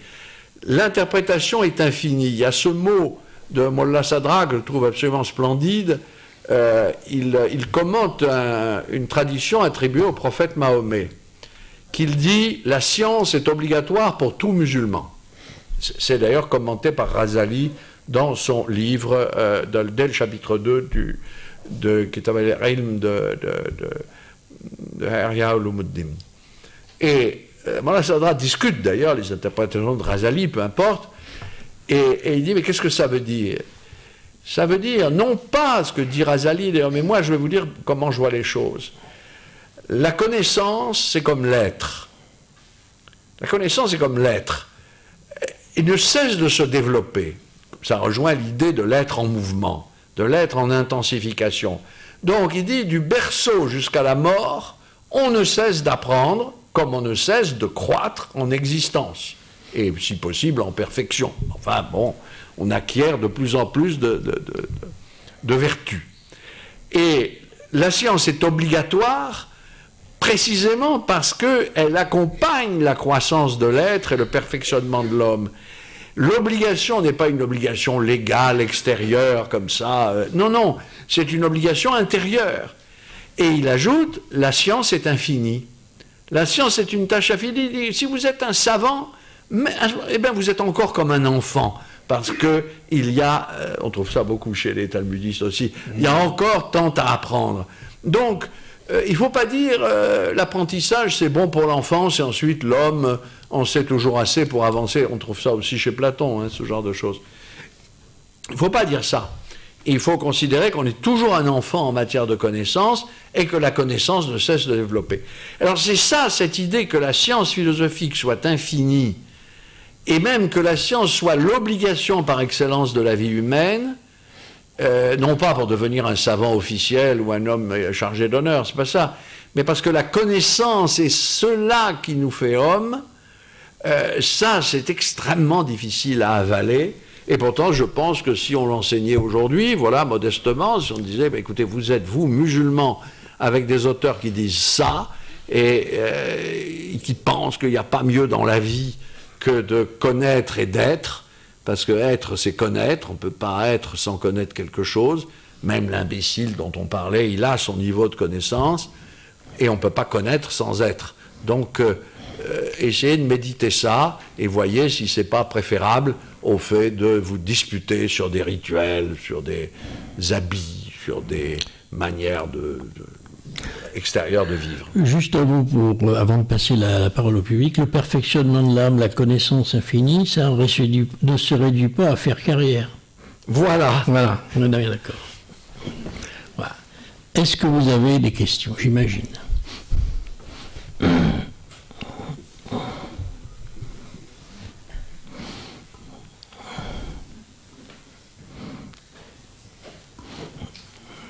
Pas du tout.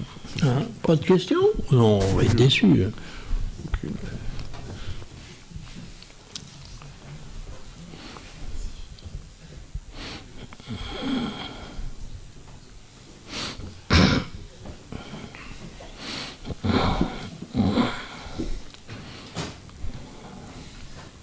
D'abord, merci pour cette passionnante conférence. Je voulais savoir la place en fait du soufisme par rapport à la philosophie. C'est moi ici en fait. D'accord, Par rapport à votre domaine, votre spécialité qui est la philosophie chiite, si j'ai bien compris. Non. Non. Bon. En tout cas, philosophie. La philosophie. Ouais. Mais je voulais connaître la place du soufisme, parce que souvent quand on va parler en tout cas moi, avec mes connaissances superficielles de l'islam, on va avoir tendance à comprendre la philosophie islamique sous l'angle du soufisme. Je ne sais pas pourquoi, parce qu'il y a une spiritualité, ce qui est certainement très superficiel. Je voulais simplement connaître la place du soufisme dans si vous voulez, il y a deux réponses. L'une d'abord est historique. Historiquement, les deux disciplines sont distinctes. Le soufisme, d'abord, est un phénomène d'ailleurs sunnite, hein, principalement, même s'il y a sous d'autres noms des formes de soufisme chiite, je n'y entre pas. Le soufisme est une discipline qui s'est constituée d'abord sous des formes d'ascèse et de connaissance, et dont le but est très précisément fixé dans les textes. Je cite de mémoire les définitions que donnent les soufis eux-mêmes, et d'ailleurs Razali les a rappelées, par exemple, que je mentionnais tout à l'heure. Le soufisme, c'est la détermination de la voie qui mène à Dieu, et c'est la détermination de celui qui emprunte cette voie. Donc on est vraiment dans le discours spirituel, on parlera avec Pierre Lori, et qui n'exige pas de connaissances philosophiques.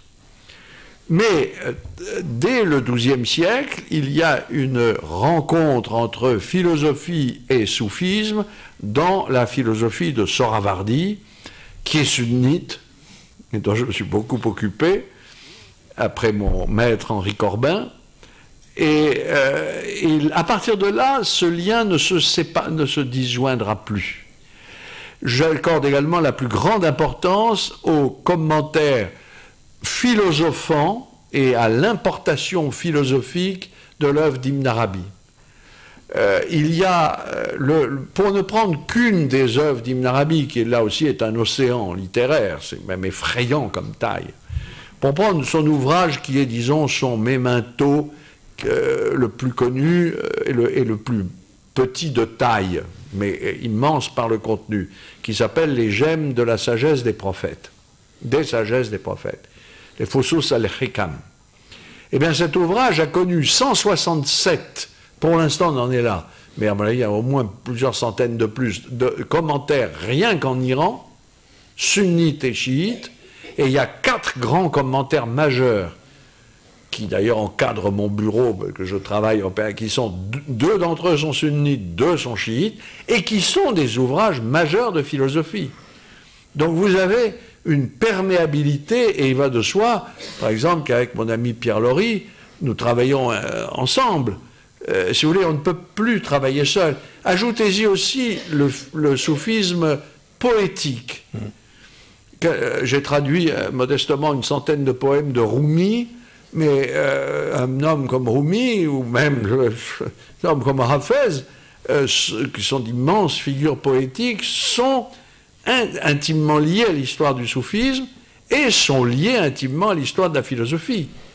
Donc on a une situation un peu différente de celle que nous avons en Occident, quoi qu'on puisse trouver des parallèles, parce qu'enfin, si on lit Bergson, voilà, on a le parfait exemple au XXe siècle d'interaction de textes spirituels, de textes philosophiques extrêmement austères. Enfin, c'est un homme qui est capable de connaître aussi bien William James que l'interprétation spirituelle de la figure de Jésus. Donc, les 2 sources ne sont pas un livre exempt comme ça de ce genre d'intrication. Mais enfin, là vraiment, c'est la compénétration de 2 disciplines par étapes successives jusqu'au XXe siècle.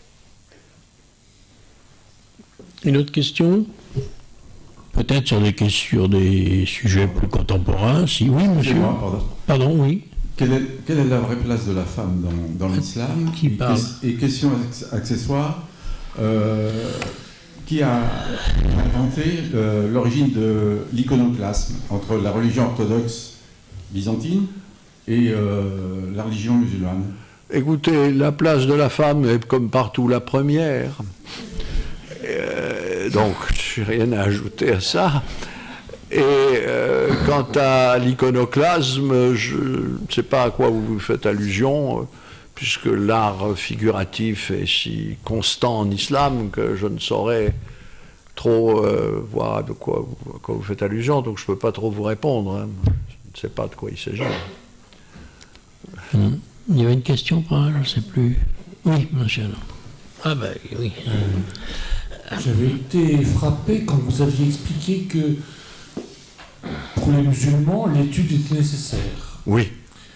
Et je pensais à quelque chose qui est caractéristique de la mystique juive, à savoir que, en rigueur, et bien sûr on n'y arrive jamais, il faudrait ne faire qu'étudier. Oui. Et alors ma question, c'est, y a-t-il, je ne vais pas dire des convergences, mais des rapports entre ces 2 choses-là? Oui, absolument. C'est même un des points qui est le plus qu'on mériterait aujourd'hui d'être étudié le plus, et qu'il a déjà été quand même par des chercheurs anciens et nos maîtres. Si vous voulez, c'est en tout cas matière à discussion entre théologiens, philosophes et autres. La doctrine la plus modérée, et donc je l'emprunte à Razali, qui est Abu Hamid al-Razali, qui est vraiment le docteur sunnite, à la fois en plus amoureux de mystique, et le plus reconnu, en tout cas, et le plus modéré, le plus reconnu, et donc le plus intéressant pour prendre ça comme repère. Lui, il ne dirait pas cela. Lui considère qu'il y a un temps pour tout, et que lui, pourtant, est un homme de l'étude perpétuelle, mais que le musulman n'est pas tenu à être un peuple, à participer à un peuple de l'étude. Ça, c'est une position, disons, je dirais, moyenne. Vous avez des positions, alors, où carrément l'étude est non seulement inutile, mais dangereuse.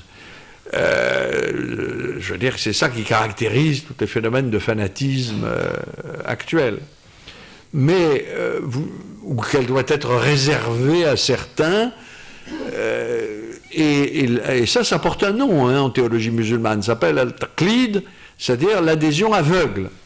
Il y a l'idée, y compris dans le monde chiite, qui est dominante aujourd'hui, selon laquelle le musulman doit obéir aveuglément aux savants contemporains de son temps. Autrement dit, aux prédicateurs ou aux docteurs qui lui enseignent. Donc l'idée de l'étude est tout de même une idée polémique. Mais c'est ce que j'ai essayé de dire tout à l'heure. On a un très grand nombre de textes, sont très très vivants, très importants, sur cette idée que c'est que l'étude est le véritable... C'est ça la proximité de Dieu. Vous avez plein de citations qui le disent. Se rendre proche de Dieu, c'est l'étude.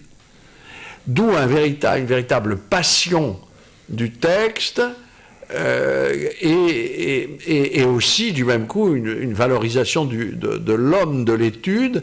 Le mojtahed, mojtahed veut dire l'homme qui fait effort. C'est la même racine que jihad, ijtihad.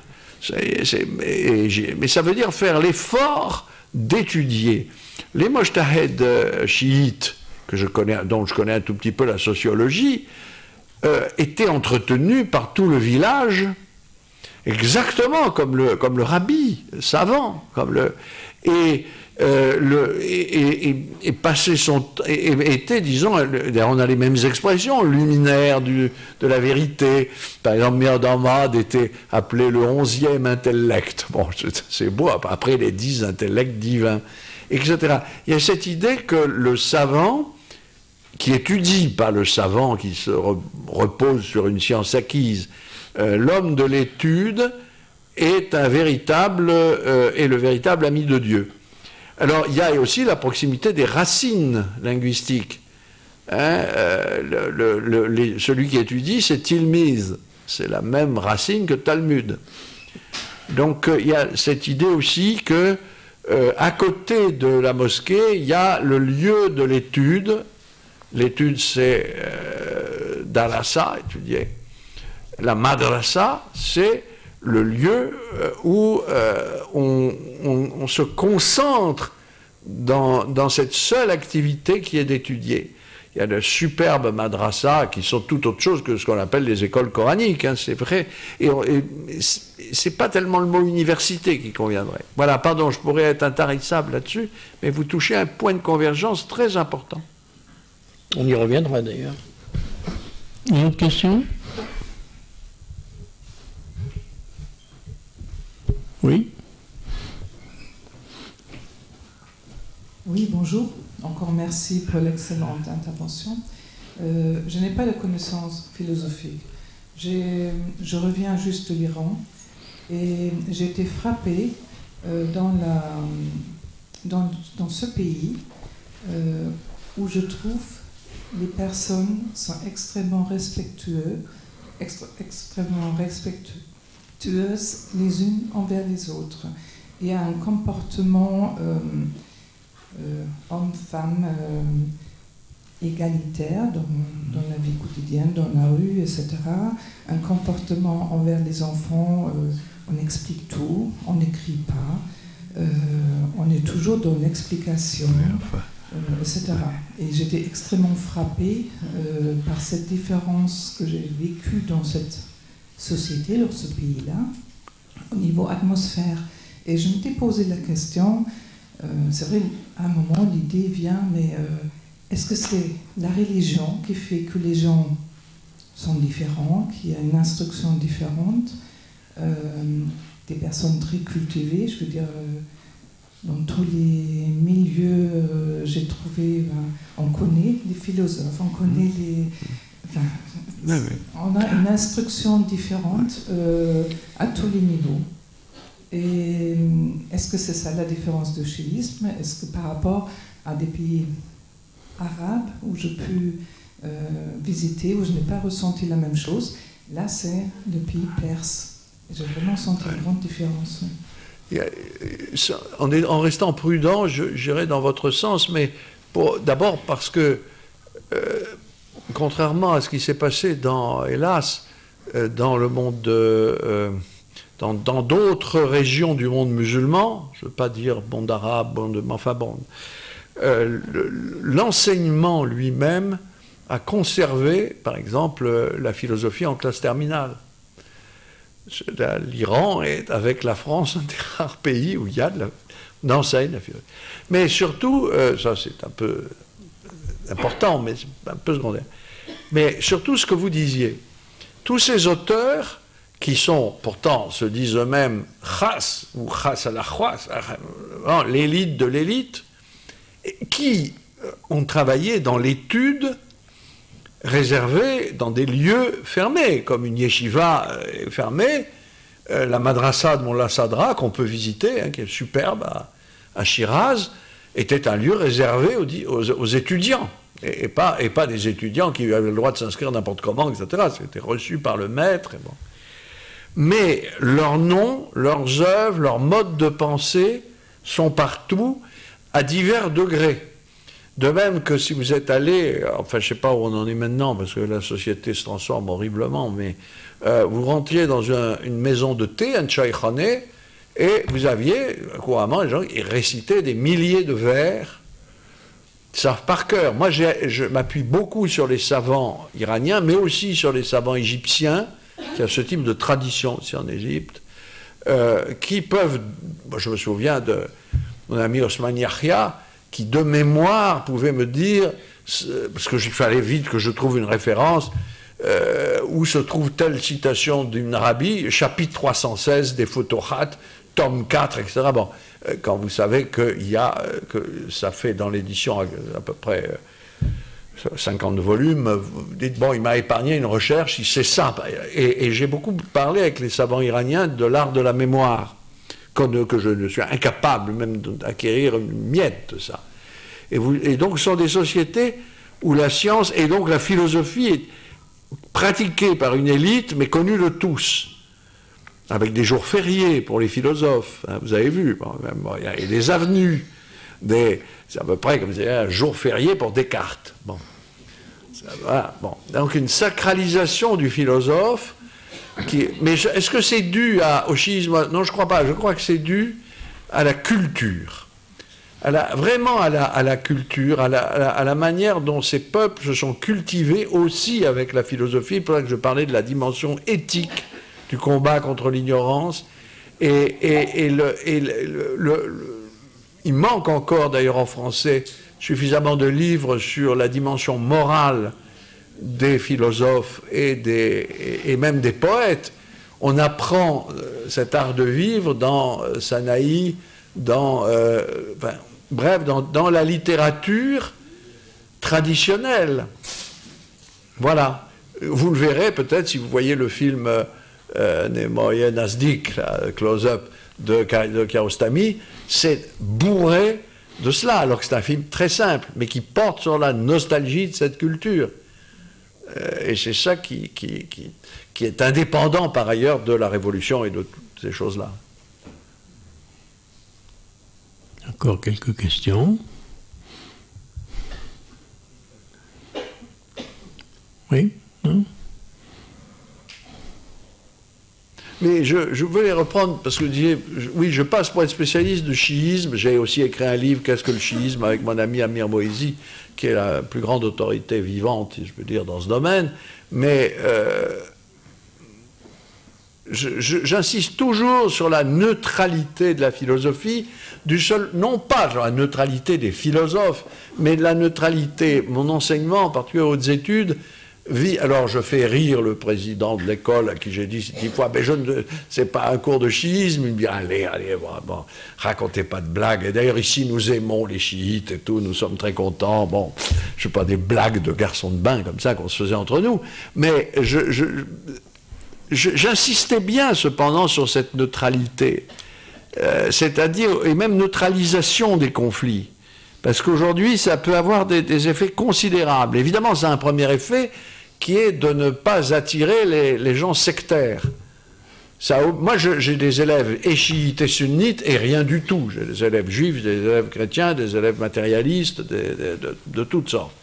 Mais les chiites, des fois, je me tourne vers les chiites en disant, alors ça, vous l'avalez ou vous l'avalez pas, tel texte, un texte sunnite. Et puis je me tourne vers les sunnites. Ah, cette fois-ci, est-ce qu'on n'a pas allé trop fort? Parce que là, il y a un texte... Non, cet apprentissage de la porosité qui existe réellement dans cette histoire, entre ces traditions, eh bien, c'est plus difficile qu'on ne pense, étant donné la situation mondiale que chacun connaît et la guerre civile que connaît l'islam. Voilà, c'est pour ça que je rectifiais, pas être philosophe, pas la philosophie chiite, la philosophie.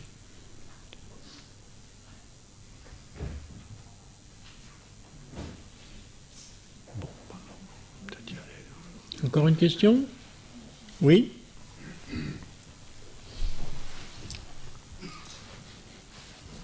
Mais ces philosophes, dans leur rapport au sensible, ne s'appuient-ils pas sur des grandes collections aussi? Ils avaient quand même aussi un intérêt pour l'art.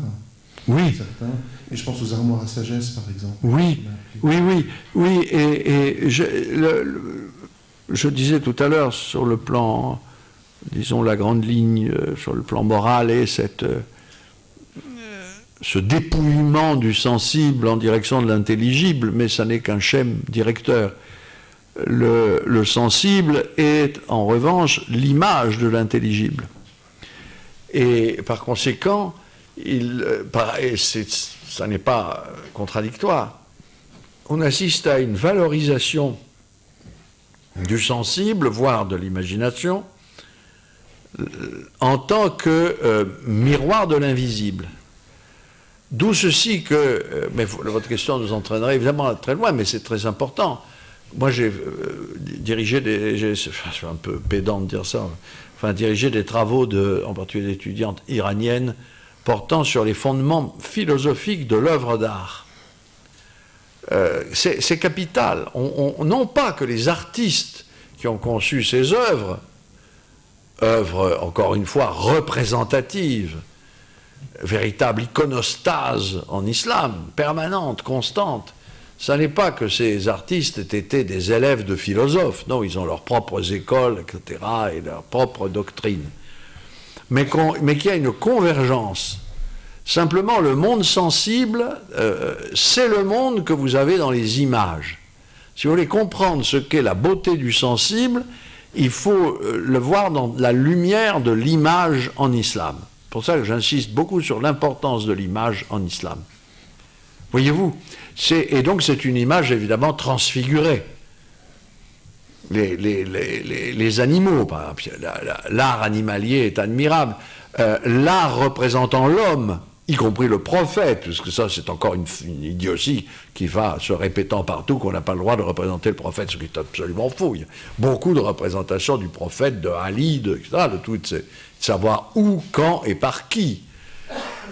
Mais dans l'art de l'image, vous avez une transfiguration du sensible, de sorte que je crois qu'on peut distinguer entre le sensible ténébreux et, j'ai envie de dire, quotidien, et puis le sensible transfiguré, dont l'œuvre d'art, en particulier dans, évidemment, les monuments palatiaux, les demeures des riches, etc., tout ça, et dans l'art de la tapisserie, qui est évidemment magnifique. Mais je parle bien aussi de l'art figuratif. On trouve ça. Voilà. Merci. Oui. Oui, justement, j'ai lu sur la vie Rumi, Hafez, Averroès, etc. Et je suis toujours étonnée. Il parle de la vie, philosophie, etc. Il parle de la relation homme-femme, en sublimant souvent les sentiments, etc.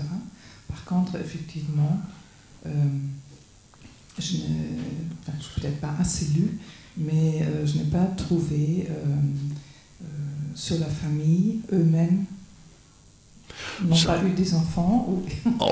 ça dépend. Ils n'en ont pas parlé, ou c'est pas des choses, effectivement, qu'on met en avance. Est-ce que c'est justement cette chose non. Ce que vous venez de dire? Non, je me suis mal exprimé tout à l'heure, je l'ai fait un petit peu trop aiguisé. Le même Mullah Sadra, par exemple, qui a une femme et une fille et deux fils, qui sont devenus eux-mêmes de grands savants, nous avons évidemment bien des notations sur cette dame, sur beaucoup de choses, enfin bref, ce sont des gens tout à fait ordinaires. Hein. Mais je parlais de thèmes philosophiques. D'autre part, on a des biographes, hein, il y a des volumes entiers de biographies, plus ou moins exacts et plus ou moins complets. Mais il est vrai que l'on ne parle pas, oui, comme vous dites, on ne parle pas de ces choses-là, mais on stylise l'existence, on stylise l'amour. Alors éventuellement la femme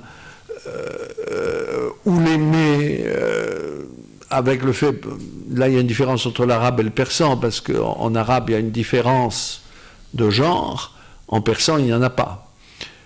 La langue ne connaît aucune différence de genre. Donc le poème peut parler d'un aimé, d'une aimée, de qui vous voulez. Là, ça s'adapte. Mais l'amour est au centre de la culture. C'est pour ça que je ne voulais pas répondre sur la question de la femme. C'est pas il y a des ordres du discours. Vous avez la loi, vous avez la jurisprudence. Alors ça relève pas ni de la philosophie, ni de... Bon. Et puis vous avez tout ce qui entoure des phénomènes spirituels, comme l'amour, qui sont... Mais il y a d'autres exemples.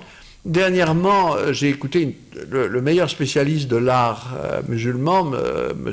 Melikian Shirvani, qui avait fait autrefois le très beau volume sur l'exposition au Louvre de l'art iranien, Souren Melikian Shirvani, qui nous présentait des coupes pour les repas, pour les majles, c'est-à-dire les repas où on boit, c'est-à-dire les banquets, au sens platonicien.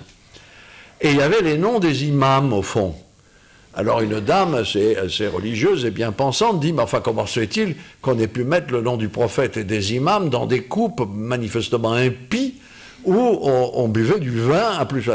Et Melikian Shirvani a répandu cette chose tout à fait juste. Mais madame, mais des coupes comme ça, œuvrées, il y en a depuis le Xe siècle, que dis-je, depuis le 8e siècle en islam, de manière ininterrompue, sous les Omeyyades, sous les Abbassides, sous toutes les dynasties. On a bu du vin, c'est une farce cette histoire du vin.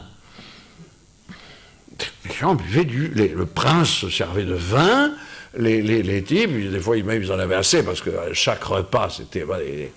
Bon, voilà. Et donc, il ne faut pas penser que ce sont des gens qui ont manqué de se rapporter à tous les phénomènes de sensibilité, d'érotique, et de... Bon. Simplement, ce n'est pas de l'ordre de la loi, c'est de l'ordre de la culture, de la coutume, et d'un certain rapport à la loi qui ne s'est sédimenté vraiment qu'au XXe siècle. C'est maintenant que c'est devenu comme ça. Mais là, ça n'existait pas. Voilà ce que suggère votre question. Merci. Tout à l'heure, vous avez évoqué la distance qui était la vôtre avec les conditions de la révolution iranienne, en soulignant que Khomeini n'était pas dans la tradition messianique, mais plutôt un juriste. Et ça m'a fait penser à toute autre chose, mais dans ces moments révolutionnaires, la Révolution française, Robespierre et la réflexion de Robespierre à propos de justement le fait que devient la spiritualité, hein, c'est le moment de la fête de l'être suprême, ça m'a fait penser aussi à la Révolution russe, dans la mesure où à chaque fois il s'agit d'établir une loi nouvelle, une loi qui se substitue à une loi ancienne.